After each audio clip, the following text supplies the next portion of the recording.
Raymond Cole stood quietly just outside the bustling auditorium of Greenwood Springs College, the early morning sun casting a soft glow over the sprawling campus nestled deep in the Virginia foothills.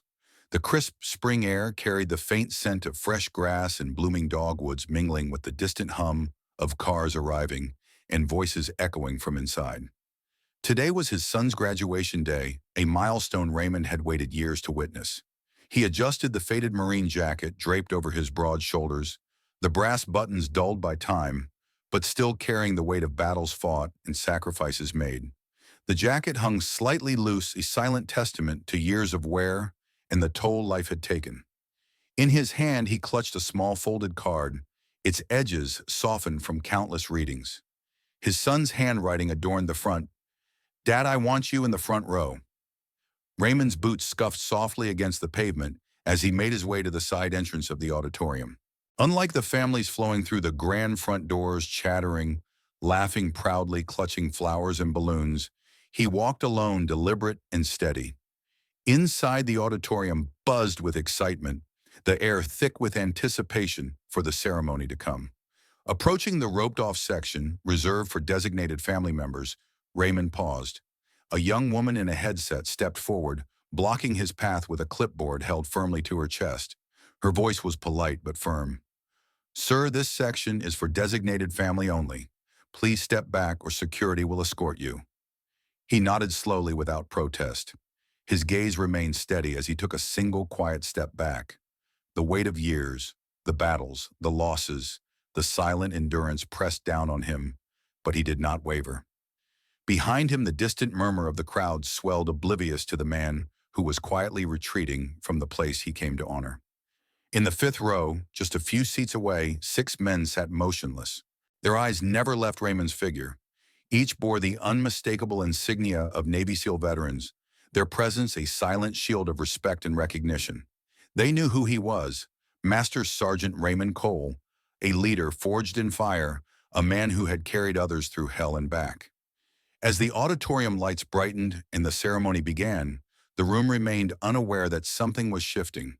From the back of the hall where dignity stood alone, a quiet story was about to unfold, one that would challenge the crowd's assumptions and remind them of a truth often overlooked. Honor is not always found in the spotlight, but in the steadfast silence of those who have earned it. As the first notes of the national anthem filled the room, Raymond's gaze remained fixed forward, not on the stage, but on the promise folded in his pocket and the son who awaited him beyond the spotlight. Just moments before Raymond had been quietly ushered away from the reserve family section, his presence barely noticed by most in the crowd. Yet now, as the graduation ceremony unfolded, a subtle tension lingered in the air around him. The auditorium, filled with proud families and excited graduates, buzzed with polite chatter and the clicking of cameras. Bright balloons bobbed gently above heads, and colorful bouquets added splashes of life to the room. But Raymond remained apart, standing near the back exit, his old Marine jacket a stark contrast to the polished suits and dresses around him. Nearby, 6 men sat with impeccable posture in the 5th row. Their civilian clothes did little to hide the hardened resolve etched into their faces or the glint of Navy SEAL tridents pinned discreetly to their jackets. They watched Raymond with quiet intensity, their eyes reflecting respect and something unspoken, a shared history of sacrifice and survival. The ceremony pressed on. The dean welcomed the audience with a light-hearted joke about tuition, drawing laughter from the crowd. A polished young man, the dean's son, stepped to the podium, delivering a poised speech filled with the usual acknowledgments. But then his tone shifted as he added a pointed remark. "And a special thanks," he said with a smile, "to the presentable families in the front rows, who remind us what real college values look like." A ripple of polite laughter spread through the crowd, but the 6 veterans exchanged knowing glances. Their eyes flicked toward Raymond, standing motionless at the back, as if the young speaker's words were aimed directly at him. The slight sting of exclusion hung heavy, though the crowd remained largely unaware. Staff members passed by Raymond, whispering concerns and casting sidelong glances. One mentioned quietly, "I don't think he's even invited." Another nodded, suggesting, "Security keep watch." Yet Raymond's posture remained unshaken, calm, patient, determined.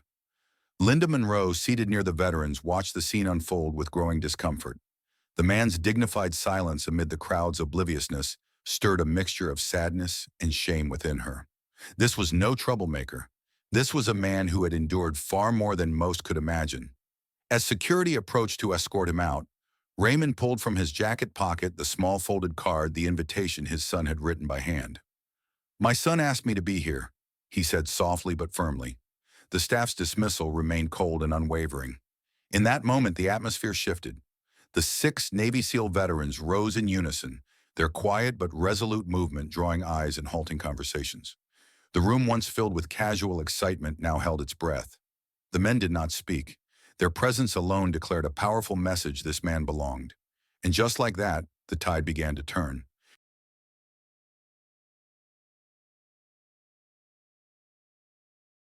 Raymond Cole's quiet resolve had not gone unnoticed. Moments before, as security moved to escort him from the auditorium, something shifted. A ripple of unspoken loyalty and respect stirred the room's atmosphere. The 6 Navy SEAL veterans, seated together in the fifth row, rose in unison, their movements deliberate and commanding. Their civilian clothes could not conceal the weight of their shared history, nor the gleam of their tridents that caught the soft auditorium light. The lead veteran, a tall man with sharp eyes beneath a simple baseball cap, stepped forward. Without raising his voice, his words echoed through the suddenly hushed space. "That man doesn't leave this room." His tone was calm but carried the authority of someone who had faced danger and demanded respect in far harsher circumstances. Security guards hesitated, caught between their orders and the undeniable presence of these 6 men. One of them glanced at the badges the veterans produced, gold with silver wings, emblazoned with the unmistakable Navy SEAL trident. The auditorium fell into a deep silence as the crowd's attention snapped to the scene unfolding near the back. Phones lowered, whispers ceased, and all eyes fixed on the standoff. Raymond stood steady, invitation folded carefully in his hand, his jaw set with quiet dignity. He did not speak or assert himself, but the strength in his posture spoke volumes. These men weren't here to create a scene, they were here to honor one of their own. The tall veteran's gaze locked with the security chief's. "He led us through hell," he said simply. "He stays right here." His words carried the weight of battles fought and lives saved. The guards exchanged uneasy looks but did not press further. The room, once filled with casual laughter and light chatter, now held a sacred stillness, an unspoken recognition that this was not just a man with an old jacket and a faded invitation. This was Master Sergeant Raymond Cole, 3rd Reconnaissance Battalion, United States Marine Corps, retired. A man whose courage had carried others through fire and fear. As the 6 SEALs stood shoulder to shoulder behind him, the auditorium began to awaken from its ignorance. Faces shifted from confusion to reverence. Linda Monroe, sitting nearby, felt her chest tighten, with a swelling sense of justice finally coming to light. The story of a quiet hero, nearly dismissed and nearly lost, was about to be told. And from the back of the room where honor had always stood, the first chapter of that story was now unfolding, silent but unyielding, demanding to be seen and remembered. The hush that had settled over the auditorium deepened as an unexpected figure rose from the left side of the room. Colonel Harold Mason, his silver-gray hair neatly combed and his chest adorned with an array of shimmering military medals, beneath a tailored gray jacket, stepped forward with measured grace. The quiet murmur of surprise swept through the crowd as heads turned to the distinguished man who now commanded their attention, not by force, but by the weight of years spent in service. Colonel Mason's voice carried clearly through the stillness, unwavering and rich with memory. "I know that man," he began, nodding toward Raymond Cole, who stood quietly at the back, the invitation still folded in his hand. "Master Sergeant Raymond Cole, 3rd Reconnaissance Battalion, United States Marine Corps, retired." He paused, letting the name sink into the room like a stone dropped into calm water. In 2006, during Operation Firewatch in Kandahar, the colonel continued, "I witnessed Sergeant Cole run back into a burning compound to drag out 5 Marines under withering enemy fire. He didn't hesitate. He didn't wait for orders or backup. He simply went into the heart of danger because no one else could." His words painted a vivid picture of courage and selflessness that silenced even the most restless spectators. The auditorium grew heavier with reverence, the kind of quiet that fills cathedrals and battlefields alike. Eyes once distracted were now fixed on the man whose bravery had earned not only medals, but the lives of comrades. Colonel Mason's steady gaze met Raymond's for a brief moment, a silent salute between warriors. As the only one to return from that mission unscathed and outstanding, the colonel added his voice low, but resolute. Sergeant Cole carried the weight of all who did not come back. He carried us on his back. The room held its breath, the weight of sacrifice settling deep into every listener's heart. Linda Monroe, seated nearby, felt a tear trace a path down her cheek as she watched the transformation ripple through the crowd. The dismissive whispers and sidelong glances gave way to a profound respect that no ceremony or speech could manufacture. The dean standing at the podium shifted uncomfortably, his earlier lightheartedness replaced by a sober acknowledgement. For Raymond, the moment was not about accolades or recognition. His shoulders remained squared, his gaze calm but distant. He unfolded the invitation once more, rereading the simple words his son had penned. "Dad, I want you in the front row." It was the quiet hope behind those words that had carried him here, not the spotlight. As Colonel Mason returned to his seat, the audience remained silent, united in their newfound understanding. The story of a man who had walked through fire for others was no longer a forgotten whisper, but a powerful truth demanding to be heard. And with that truth settled into the hearts of all present, the stage was set for the next chapter, one where family pride and reconciliation would find their place in the light.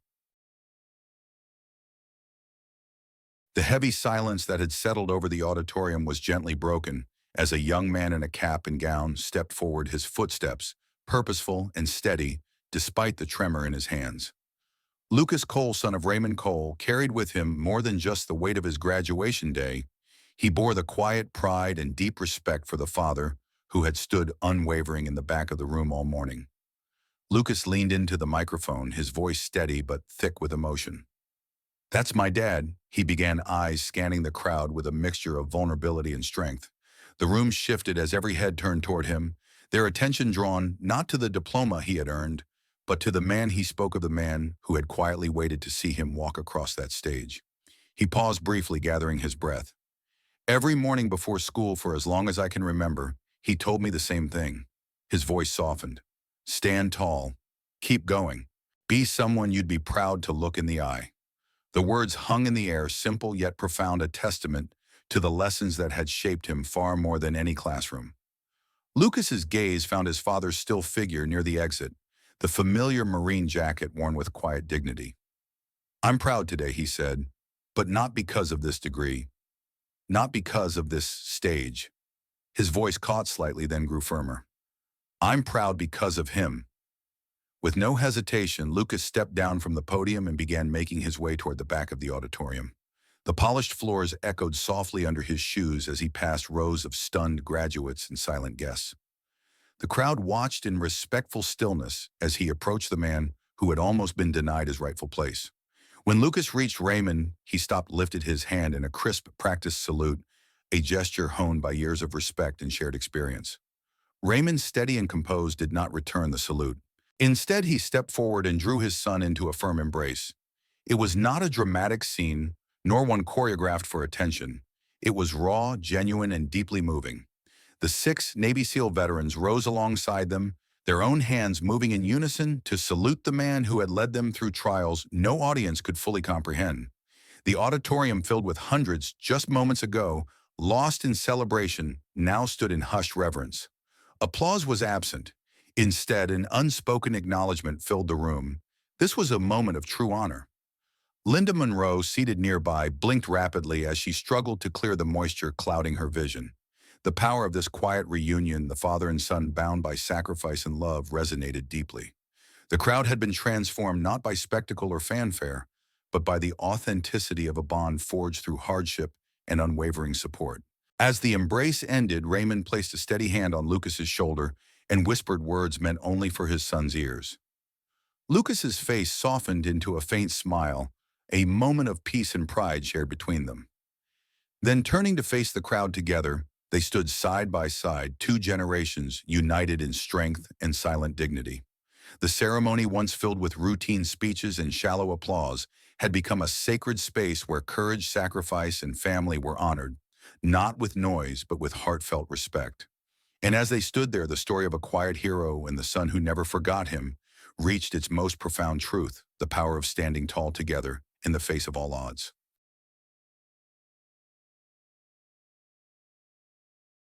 The ceremony resumed, but the tone had shifted entirely. Where there was once casual chatter and polite applause, now a profound stillness lingered, as if the room itself was holding its breath. Raymond Cole at last took his rightful place in the second row center left, a seat that had been denied to him earlier, but now opened without resistance. His worn Marine jacket bore silent witness to battles fought far beyond this auditorium. Beside him sat Lucas, steady and proud, their presence a quiet declaration of endurance and respect. Behind them, the 6 Navy SEAL veterans remained standing, unwavering, their eyes scanning the crowd with the vigilance that had once saved countless lives. They were no longer just attendees, they were guardians of honor, silently affirming the place of a man who had long deserved recognition. The dean returned to the podium, his voice measured and sincere. "Today we are honored to welcome guests of great distinction," he said, pausing as his gaze swept over Raymond and the veterans. "Some we failed to recognize soon enough." A ripple of applause followed, not for ceremony or prestige, but for a man whose story had unfolded in quiet dignity. As the ceremony drew to a close, graduates began to filter past Raymond's seat. Some paused to shake his hand, their eyes reflecting gratitude and newfound understanding. Others simply laid a gentle hand on his shoulder before moving on, words unnecessary in the heavy silence that spoke volumes. Linda Monroe watched with a swelling heart as a tear-streaked young woman, a recent graduate, approached and saluted Raymond quietly. "Thank you for carrying them," she whispered, her voice thick with emotion. Raymond nodded in acknowledgement, offering no words. His strength was in the quiet presence he maintained.